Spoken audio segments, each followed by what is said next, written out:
दिल्ली सरकार की electric vehicle policy को दिए गए एक्सटेंशन की टाइम लिमिट कल खत्म होने जा रही है। अभी तक ना तो नई पॉलिसी आई है और ना ही पुरानी पॉलिसी को और एक्सटेंड करने को लेकर कोई आदेश जारी हुआ है।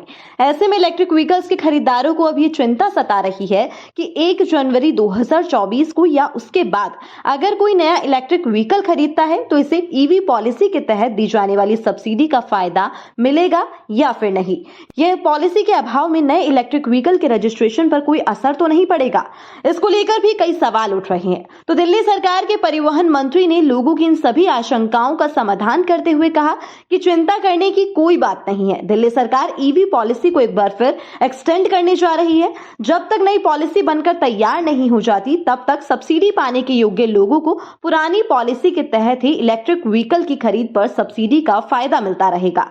पॉलिसी को एक्सटेंड करने का आदेश कब तक जारी हो जाएगा? इस सवाल के जवाब में गहलोत ने कहा कि इसके लिए कैबिनेट नोट सर्कुलेट किया जा चुका है, क्योंकि पिछली बार भी इसी ईवी पॉलिसी को एक्सटेंड किया गया था, इसलिए इस बार भी कोई दिक्कत नहीं होनी चाहिए। उन्होंने उम्मीद जताई है कि जनवरी के पहले हफ्ते में ही सभी औपचारिकताएं पूरी करके पॉलिसी के एक्सटेंशन से जुड़ा आदेश जारी कर दिया जाएगा।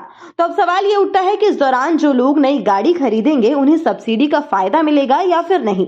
तो इस सवाल पर गहलोत का कहना था कि पॉलिसी के तहत जितने भी लोग सब्सिडी पाने के योग्य हैं उन सभी को सब्सिडी का फायदा मिलेगा। जो लोग पॉलिसी एक्सटेंड होने से पहले इलेक्ट्रिक व्हीकल खरीदेंगे उन्हें भी कोई नुकसान नहीं उठाना पड़ेगा। हालांकि ऐसे लोगों को सब्सिडी का फायदा मिलने के लिए थोड़ा सा इंतजार जरूर करना पड़ सकता है।